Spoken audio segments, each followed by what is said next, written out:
starting the chronometer, the timer, to make sure that I'll be giving this talk in exactly 45 minutes. I'll be standing so we can move and gesture more. Thank you very much for coming. When I was asked to give this talk a couple of months ago, and they asked me to go as third in the seminar series, so pretty early, I was like, yeah, no problem. I mean, I'm ready, because I've been working on these things for years. But what I wasn't expecting was that my ideas on these topics have been changing dramatically in the last 2 months of my permanence here at the VeDPH, because VeDPH is really came to be such a lively place for scholarly exchange. So this presentation, these ideas are first, work in progress, second, evolving work. Third, it's very much a child and a product of the discussions we've been having with many of you here present on these topics on different occasions. So I wanted to thank Franz, Fischer, Tiziana, and everyone at the VeDPH for having me here as a visiting scholar, and for creating such an environment that's so hard to find in Italian academy, in which you can really exchange ideas. In a nutshell, what I'm going to talk to you about today will be, I work on digital scholarly editions. I will hint to the issue of diplomatic and normalized editions, so a diplomatic transcription of a manuscript or an inscription, and the normalized edition. And I will propose to use Hemslow's so structural linguistics, structuralist approach to digital modeling for pre-modern writing systems. I will discuss open issues, and then I will make a point that, make the case that the best way to achieve interoperability, in my view, is through good modeling. Interoperability is an issue when you're creating an edition of a medieval manuscript, a cuneiform inscription, you're creating another edition, the alphabet isn't the same, the two editions don't talk to each other. My personal focus is on European medieval handwriting, so everything that comes before Gutenberg, handwriting or early print like Elisa Fugliana, imitating handwriting, but only working on alphabetic writing systems so far, so I'm sorry cuneiform people, I only work on Latin script, Italian, English, Greek, Cyrillic. But I hope that my model can be expanded and can be exchanged with scholars working on other fields such as Paola Porro, Massimo Iocchi and the others, Stephen White and the others who are working on other writing systems. Anything that's non-Gutenbergian, non-standard, needs good modeling. Okay, let's start straight away. Diplomatic versus normalized editions. Imagine this is an early modern age book, right? An incunabulum. Venenum. It's written like this. I can provide a diplomatic transcription in which, roughly, I try to reproduce the sign as they are on the page. I know that this sounds funny in Italian, but just say that this is a very rough way to say, because I can always give a representation of what's on the page, but I'm trying to imitate the signs on the page. Diplomatic transcription. I do this because of historical documentation of how it's written in that source, and for visualization. This can easily be visualized, but cannot be processed. So we need to give some sort of normalized representation of the text that we call normalized transcription, or normalized textual layer. For processing, search, I cannot do string matching on this, because if I look for this word with B, I won't find it. For collation of two manuscripts, for natural language processing, you cannot run lemmatization on this, or for statistics such as distance reading. This is EVT, Edition Visualization Software, from Roberto Salier Turco's team. Here the user can choose to read the diplomatic transcription or the interpretive normalized transcription. So this is a line of a manuscript I've been working on from a previous edition, in medieval Latin grammarian, Ursus Beneventanus. This is what actual handwriting looks like. Diplomatic transcription, comparatur, vel ad se, vel ad alium. Something can be compared to itself or to something else. Okay, so let's see if we can use structural linguistics, the School of Copenhagen, to help us model the text in a way that makes sense and can be exchanged among projects.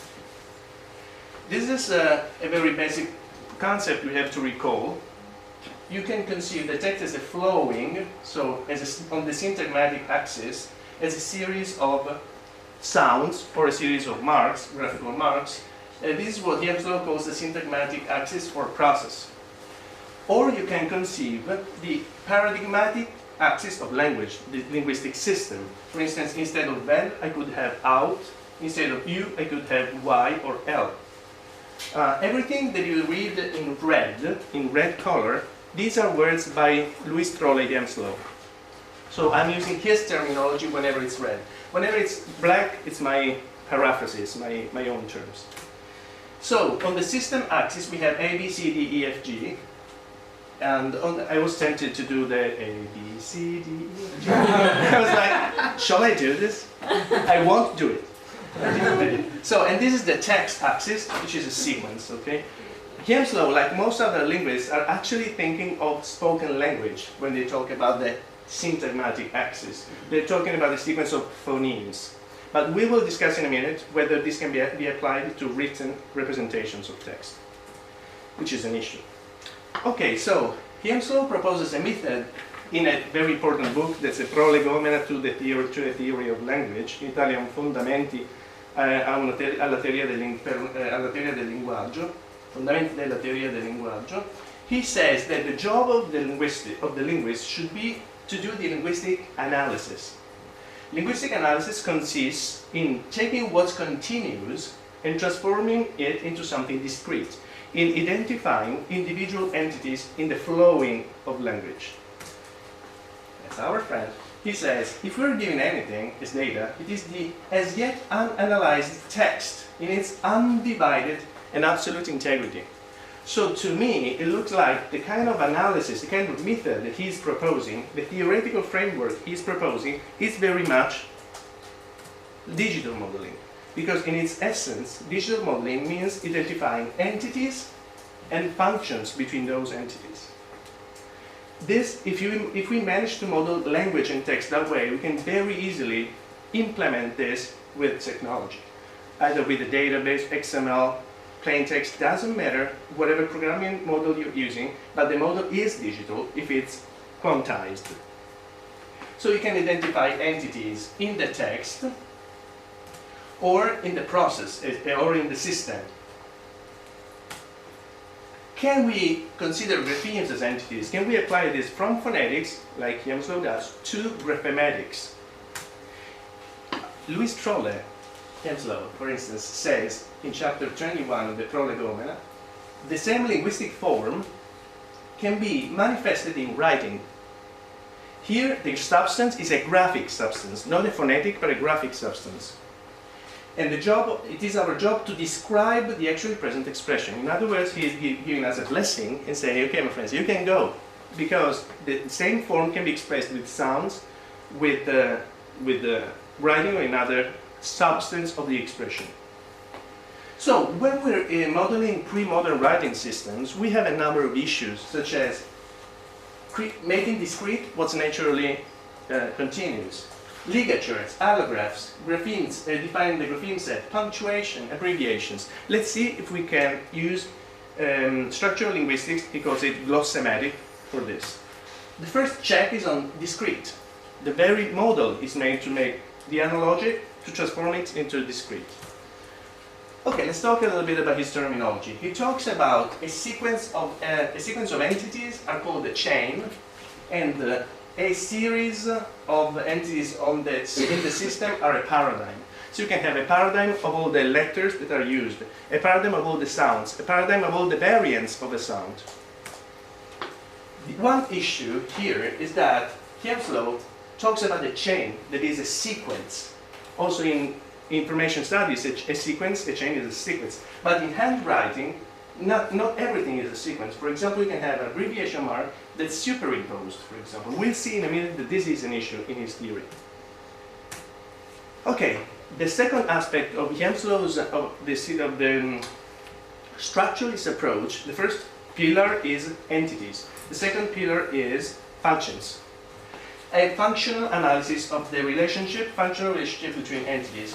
So two entities can entertain a function. An example is a ligature. This is tu, comparatur. These are two different entities that enter a specific function, a specific relationship. we can start, you can use this to tackle the issue of ligatures.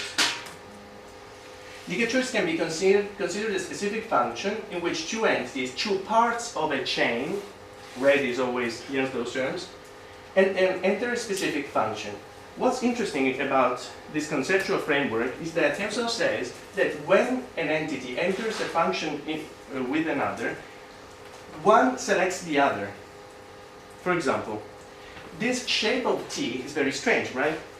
Doesn't it look like an epsilon? But this is the variant of t that you always find when it's in connection with u. And this is a strange u. It's the same u that you find when you have this ligature. And this is perfectly mirrored by the concept of function. He also says that the variants that you find in a function, in a chain, are called varieties. Varieties are solidal variants. Okay, good. So no high tide so far. These are the news from the tide alert. So in this case, this variant selects the other variant, and all of them, they're solidal, meaning that all of them are necessary. You need to have two of them to have a ligature, which makes sense. So ligatures can be modeled this way. Things become more interesting to me when we go to allographs. The distinction between graphemes and allographs. Allographs are variants of graphemes. So, let's imagine the paradigm of all possible graphemes. All graphemes, they can be found in a position of a chain. These two of those entities enter a function which he also calls commutation. Imagine this other case. We have three different variants, three different allographs of the same grapheme, which is the T. The T grapheme can be written in three different shapes, three different forms. I'm using this notation for graphemes and this notation for allographs or variants. Hemslow says that if you switch two signs and you have a change in meaning, then the function is a commutation. Commutation is a switching of entities on the paradigmatic axis in the system that changes the meaning of the word. For example, annus, annis, the word is changing. However, if you can switch the two signs in the system and you have no change in meaning, then he calls this a substitution. This function is a substitution. So this is datur, this is still datur. Comparatur, comparatur, comparatur, the meaning is the same. We're not talking about phonetics, just to repeat what Steve was saying. We don't need phonetics here. In the linguistic system, if we switch one of the signs, the linguistic meaning is changing. This test is important to distinguish between what are variants from what are invariants. In this case, these two are variants of the same invariant, because if you switch them, you have substitution, that meaning doesn't change. This is very useful to us to distinguish between graphemes, invariant, and allographs, variants. T is a grapheme, because if you change it with switch it with another grapheme, the meaning changes. Those three allographs are variants. These are allographs because the commutation test doesn't work. You can switch, and you don't have the change in meaning. Okay, scholarly digital editions have an issue. When you're transcribing a manuscript, you have a lot of variants. What shall I translate? What shall I transcribe? What shall I include in my digital representation? Shall I include the difference between the different T's, the differences in punctuation, the difference in ligatures, or not? Obviously, you choose whatever is good for you for the scientific needs of your edition.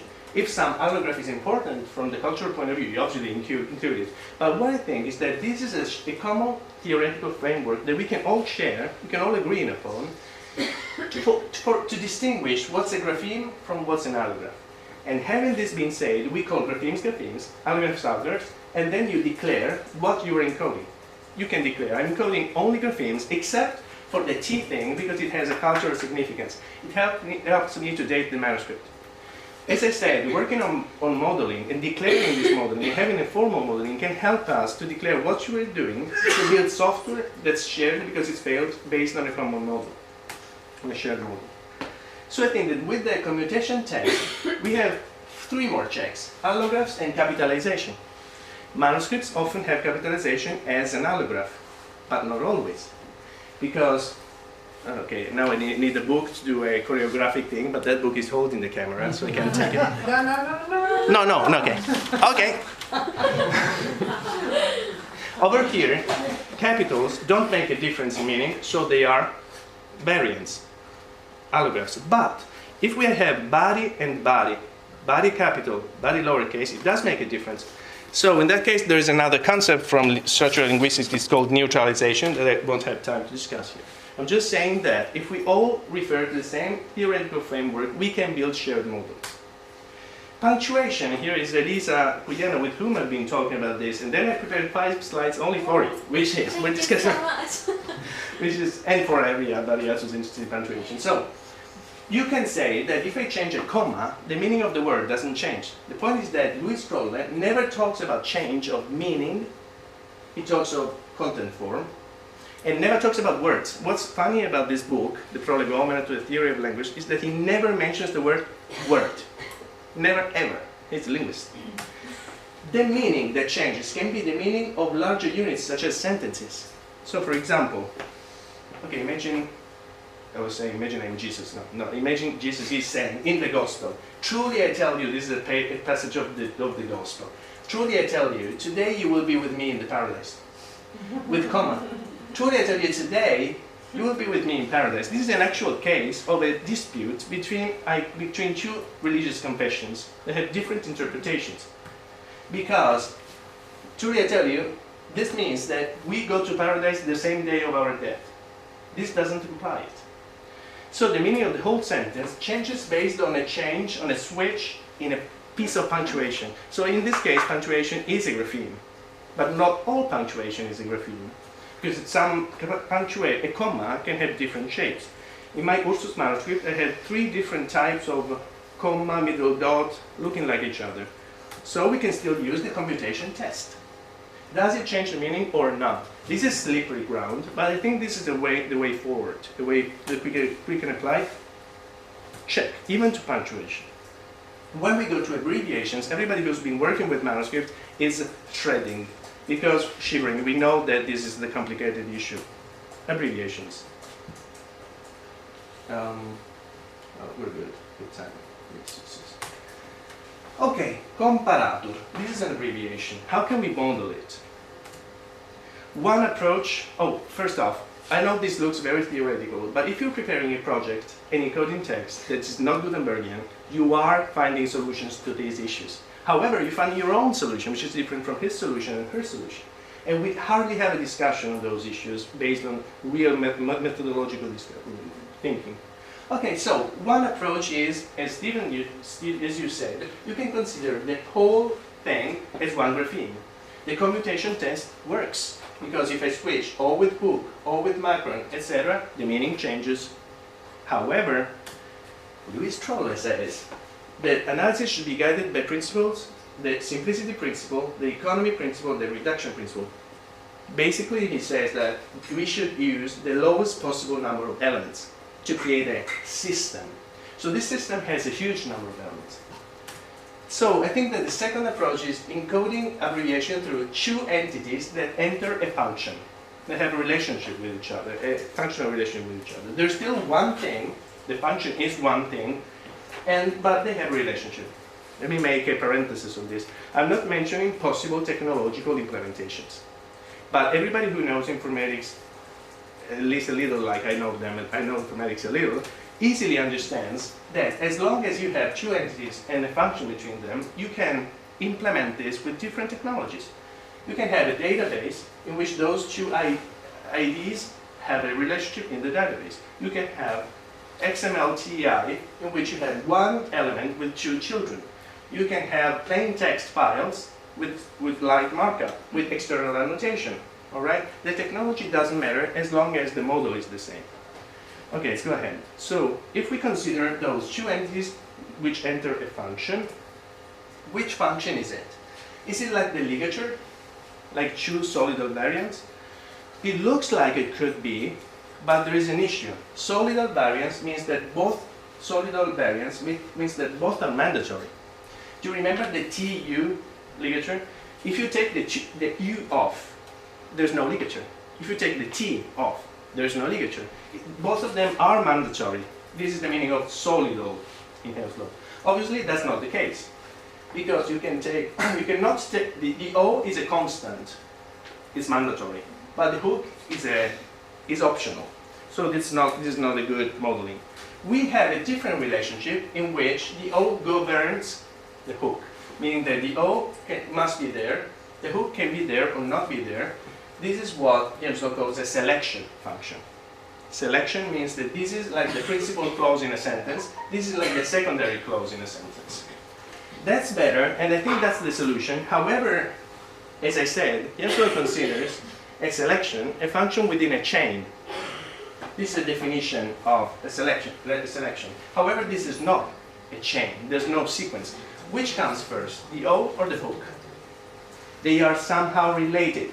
So one possible solution to this is a complicated thing, which is called complementarity, which is long to explain, and I won't have time to explain here, but it looks like it's two different paradigms that entertain a relationship with each other. One base grapheme and one abbreviation mark. They can be zero, and both of them are mandatory.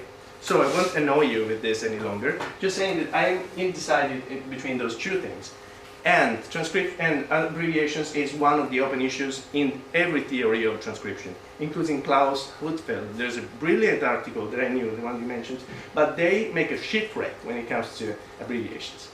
That's where they can't really model it, and me neither. Abbreviations are an open issue, the trick. Okay, open issues, and then my conclusions. So we're almost done.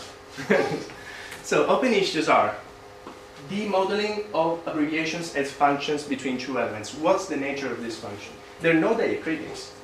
In diacritics, the linguistic meaning is mostly carried by the base grapheme. If I say, I don't know, ancora, and I put a stress on the A, ancora is still ancora. But in this case, the letters change, the meaning changes. Okay, a second issue is the one-to-many relationship in abbreviations. Normally, so far, we have seen functions between elements that have a one-to-one relationship. One allograph can be substituted by another allograph. One allograph refers to one grapheme, etc. However, here we have two graphemes that can be substituted by two different graphemes. The hook doesn't mean M, it can mean N or whatever else. Or 2 to 4, or 1 to 3. This is one grapheme. So, in my previous reflection on this, and this is the talk that I gave 2 years ago here with Antonio Montefusco, I created a model that I implemented in my Ursus Beneventanos edition, in which I made a distinction between the concept of grapheme and the concept of alphabetical letter, or alphabeme. So I said that one grapheme can mean 3 different alphabemes. This is a complication of the system that worked very well, but it's very complex and cumbersome. And I'm still, as I said, I'm still working on this. So this is for me a very open issue.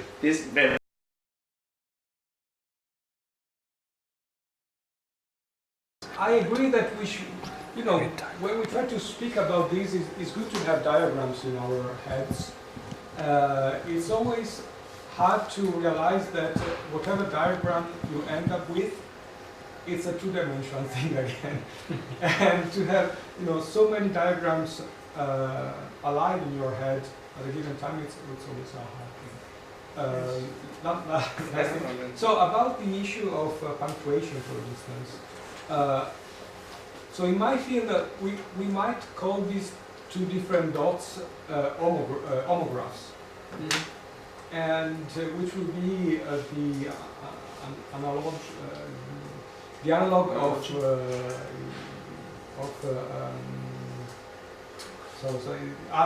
allographs and homophones. So homophones and homographs will be the true realization of the same thing. And again, there's a lot that should be said about semiotics. And when we approach this thing, we always have a meaning in our head. We talk about writing on the assumption that writing, first of all, has a meaning. Sometimes it would be nice or good to think about writing regardless of meaning, as if it was a doodle, something like that. And I guess we should try to capture that as well. Meaning that first of all we have a visual realization of something, we have to capture that. After that we try to analyze the meaning and the phonology and whatever layer of interpretation we are interested in. And yeah, I guess I said already. No, you guys three interesting things.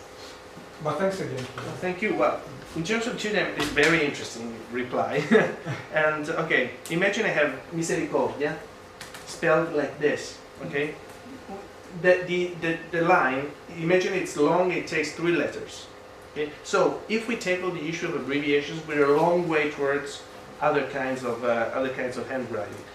I think this can be interpreted in structuralist terms as a chain, MIA, which is a function. A chain is a function. They're connected together. And the function has function to another element, which is the macron. Okay, so there can exist a function between a function and an element. This is all in structuralism. We are transforming this from 2 dimensions into 1 dimension, and that's in its visual representation. It's 1 dimension because digital is of 1 dimension. There's not n dimension, no 2 dimensions. It's 0, 0, 1, 0, 1, 0. One character after the other. What I mean is we can map a 3-dimensional object and even a 4-dimensional object to 2 or 1 dimension by means of whatever formal language, like mathematics and stuff. So, I would take the example of Egyptian hieroglyphics, because a colleague of mine is actually allows you to type in Egyptian hieroglyphics in the notepads with his font. And what he does is he uses a set of joiners, which are vertical joiners and horizontal joiners, and then a layout engine that actually knows how to go ahead and join the various different pieces. So in your example, it would be M-I vertical joined with the macron joined with A. So again, being explicit about the dimensionalities and the relationships between each one, but actually doing it in a linear fashion. Pretty much like you've done there. He does the same thing with grouping. So you could group MI together with a vertical join to a macron, with a horizontal join to an A, and effectively get macron over M and I. So there are 2 more things you say about which are very interesting. Is this issue? Okay, in Italian, amo can mean I love someone, or the hooked fish. Okay, these are homophones. So you can consider this a homograph. The point is, in Spanish, padre such as father or padre such as parent, they're also homophones. However, we consider them one sign because we think that parent and father are like in an open field. They're 2 fields that are continuous to each other. So imagine an open field, the earth, divided into fields. The field father and the field parent are close to each other. So it's just one big field, we think. However, amo and amo, one is in Veneto, the other one in Sicily. So that's how, okay, tell me what you, Kiemslow seems to think that we can do a structural analysis of the content so as to say scientifically that padre and padre are just a larger area and amo are way different because they don't have any functional trait in common. However, this is a weak aspect of Kiemslow's thought. So you wouldn't say, for example, that in English, when in English you say love. Love means volere bene or amare. But they're not 2 different words, such as amo, because the meaning looks like each other. But that's too vague.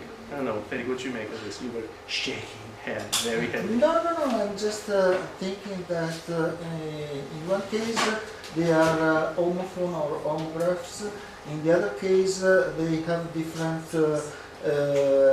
different extension of meaning, and in particular, in the other case, you have the awareness of this difference because you have the awareness of a different language or different uses of them.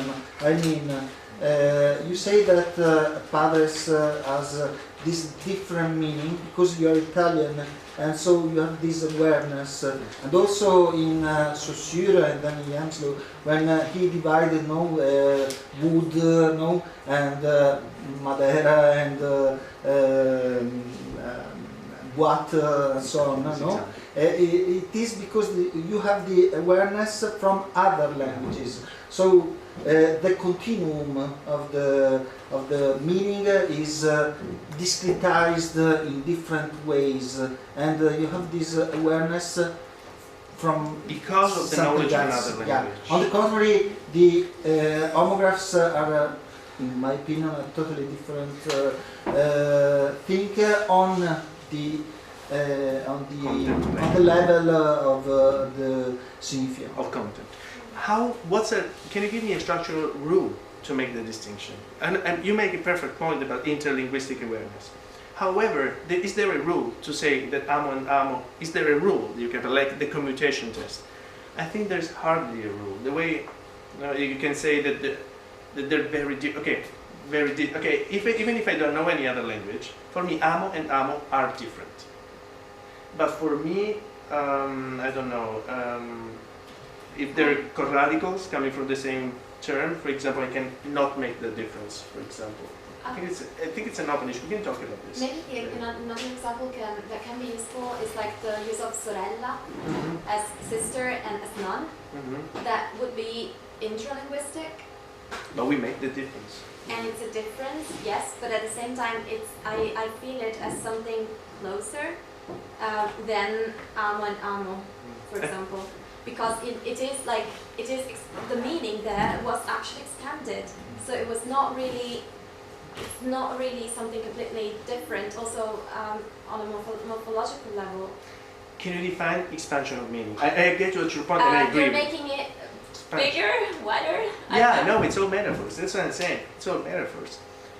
There's no rule to say. Okay, so you're saying that it's actually the same thing. No, I'm saying that this is an open issue. This is quite an open issue. What's the tendency? But then I really have no idea. Okay, good. I think I really have no idea. Honestly. We have to talk this through. Exactly. Yes. But isn't this at the conceptual level? Yes. So it's, and that's beyond the grapheme, right? So No, above the diplomatic. No, because do I encode this with one Unicode code point or with two? And what do you do if it's, I mean, you can end with an abbreviation, so it has both functions, one side. Okay, yes, right. Other issue, on the issue of segmentation. Yeah, so it's But one diplomatic, it's one dot, but has two functions at the same time. In that case, there is a function, a structuralist answer to this, which is neutralization. And the other one is latent. I mean, you can neutralize some things. You can neutralize some aspects. If there are two different functions or they serve two different purposes, and graphically they look the same, then maybe they do require two different code points. What Okay? define look the same? Well, again, that's interpretive. Okay. Right. So, but if there are two different cases that you can make scientific analysis for, then you need two different code points. If you can't, then it's interpretive and contextually sensitive. So you need one code point, and then you need to interpret at a higher level. I agree with that. I'll tell you a short. I did this in digital edition Ursus Beneventanos. It took 3 years. After 6 months or 7 months, I kept changing my table of size with punctuation. Punctuation is so tricky. After 5 pages, large pages, I realized no, these are really for the same thing. So it is interpretive. It depends on the interpretation of the whole system. After 6 pages of manuscript, you can. That's what he talks about. He says, Louis Trolle, my friend. He says you have to start from the all undivided to understand literature. How is it called, this little monster metasemiotic? Metasemiotic. That's the little monster. Yeah. So is this also about change in format? So for emphasis, or if you use then Gothic for, I don't know, France written in Gothic letters. So it's not a change in the language. It's just a visual change which has a meaning which is beyond what you say linguistically. And it's the format, it's the visual aspect that has then even more important message than the actual text. So and that is so for many things, I don't know. In fact, there's a slight distinction. In the same chapter, he talks about metasemiology and connotative semiotics. The metasemiology is beyond the language, such as in its elements. Whatever is above the language, like you mentioned, is called connotative semiotics. For example, I can say, come here, or I can say, come here, all right? There are several segmental traits. The notative semiotics are the same, the meaning, but the way I say this, the whole expression, the whole relationship between expression and meaning has a meaning. So the whole semiotics has a meaning. So he calls this connotative semiotics. But here's really a change. There is a change. One change from, it's not this but this in that case. Yes. But if you have a text that is harmless, I'd say, but with this little format change, you give it maybe for insiders or for people who are more sensitive to these things, you give a sign, okay, you mean actually it's ironic or I don't know. So, absolutely. and that's, I mean, it's both again at the same time. Yeah, he gives a different name to this, but both of them are beyond. But this is within semiotics because these are signs that make a difference in meaning. However, it's a higher level meaning. Yeah. So he calls still semiotic because it's still semiotic. He just calls it connotative semiotics. But do you see that in medieval texts? I mean, I can see the difference between come here period and come here exclamation point. You know, that in a written form would be said differently. Okay. The written form does have segmental traits. It does, which are formatting. Some things Okay. can be written in red. Got it. Okay. Okay. Or bold. Or, yeah. Yeah, lots of those. Or all caps now if you're texting.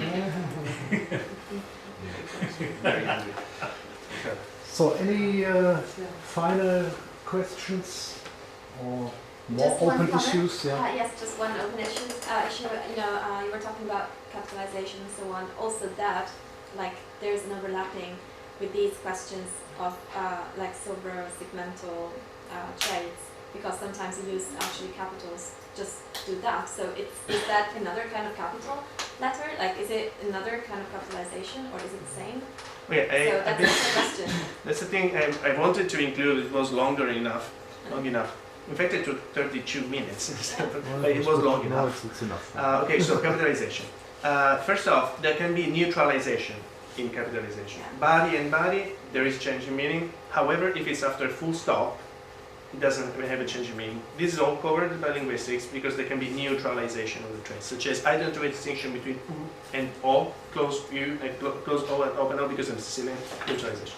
However, it can be emphatic. In medieval manuscripts, it's always emphatic. If it's emphatic, we are on connotative Yeah, exactly. linguistics, connotative semiotics.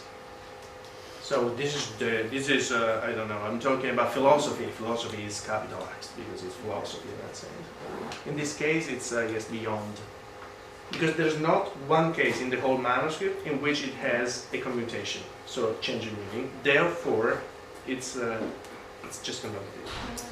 Yeah. So for that exact reason, isn't it important to capture the notion of the diplomatic in its true form? So in other words, you have capital O versus small o. What do you mean true? And it basically the way you see it as capital. If you visualize it as capital, you need to encode it as capital.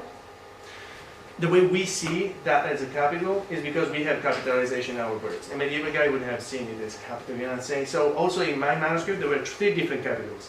Lowercase, uppercase, and middle case, so to speak. But are we sure that there are 3? I'm not yet sure. So Yevslow teaches us that the way it is depends very much on how you see it, you know what I'm saying? Yeah. But the fact of your interpreted diplomatic version has to be as close to what you perceive to see as possible, so you can analyze it at upper levels, right? I agree with you on one thing that you said once. It was an enlightenment to me.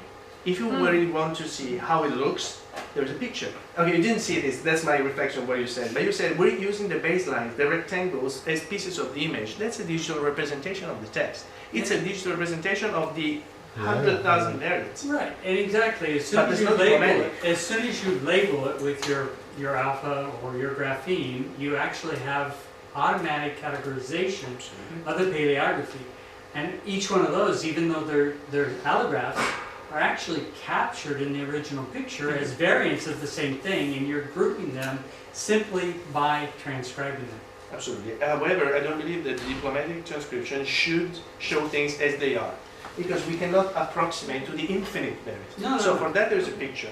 Diplomatic, what do I encode in my diplomatic? My short answer is whatever you need, as long as you call things with their names, and we agree on a couple of names, such as at least what's an allograph, what's a variant, what's a grapheme. I think we can use linguistics and semiotics to agree on some of those concepts. That's all I'm saying. Right? I think that's a wonderful final word and statement. So thank you very much, Paolo.